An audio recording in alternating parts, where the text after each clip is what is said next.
तो भैया महिलाओं की सीसीएल, जी हाँ साथियों, चाइल्ड केयर लीव जो 2 साल की होती है, जिसमें पूरा पूरा वेतन मिलता है, लेकिन दोस्तों सरकार को वो भी राशन नहीं आ रहा है। जी हाँ साथियों, महिलाएं जो नौकरी पेशा है वो घर बैठे पूरा वेतन ले, सरकार को वो भी पसंद नहीं है। दोस्तों कैची चला दी है, जी हाँ सीसीएल, 2 साल की सीसीएल अगर आप लेते हो तो उसमें दोस्तों सरकार ने कह दिया है कि हम 20% पैसा काटेंगे। आपकी जो सैलरी अगर 1 लाख है तो आपके 20,000 रुपए काटे जाएंगे। आखिर क्या मैटर है दोस्तों, सारी सही और सटीक जानकारी सिर्फ हमारे चैनल पे मिलेगी।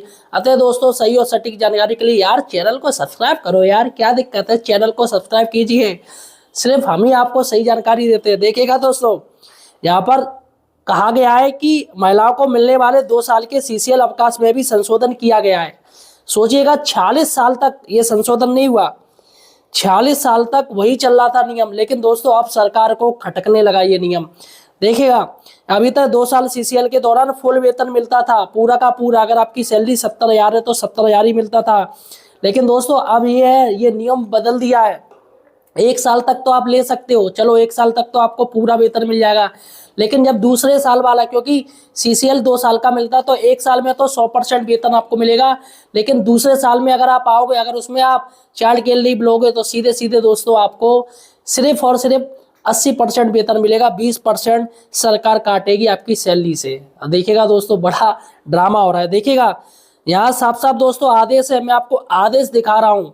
यह साथियों आदेश कहा गया है, देखिएगा, यह सामान्य रूप से पारिवारिक कालावधि के दौरान स्वीकृत नहीं किया जाएगा। यद्यपि विशेष परिस्थितियों में यदि पारिवारिक कालावधि के दौरान अवकाश स्वीकृत किया जाता है तो परिवीक्षा के अवधि स्वीकृत अवकाश उस कालावधि के बराबर अवधि तक बढ़ा दी जाएगी जिसके लिए अवकाश स्वीकृत किया गया है। देखिएगा, और 5वां पॉइंट देखिएगा, संतान पालन अवकाश की कालावधि के दौरान प्रथम 365 दिवस के लिए अवकाश वाले मास के ठीक पूर्ववर्ती मास में आहरित वेतन का 100% तथा अगले 365 दिवस के लिए 80% अवकाश वेतन का भुगतान किया जाएगा।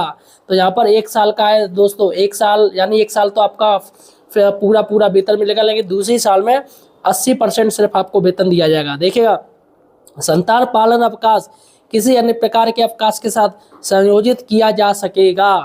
तो 7वां पॉइंट है, इस अवकाश का लेखा प्रपत्र 5 अनुसार पृथक से संधारित किया जाएगा तथा संबंधित शासकीय सेवक की सेवा पुस्तिका में इसकी प्रविष्टि की जाएगी। तो आपकी जो मानव क्षमता कोड है उस पर ये ऑनलाइन ये फीडिंग की जाएगी। वैसे भी फीडिंग तो ऑनलाइन चलती है।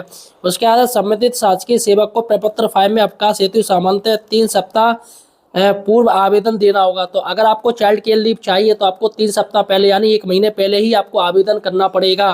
तो ये मान के चलेगा। आप देखिएगा, यहाँ पर कुछ इन्होंने डिक्लेरेशन भी दी है, स्पष्टीकरण दिए है। पहला है, एकल पुरुष शासकीय सेवा से अभिप्रेत अवैधता या विदुर या परिकृत शासक सेवक से है।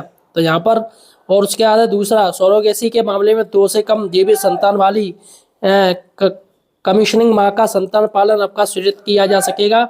और तीसरा है, कमीशनिंग माँ से अभिप्रेत है सरोगेसी के माध्यम से पैदा हुई संतान की माँ, तो उसे कहेंगे।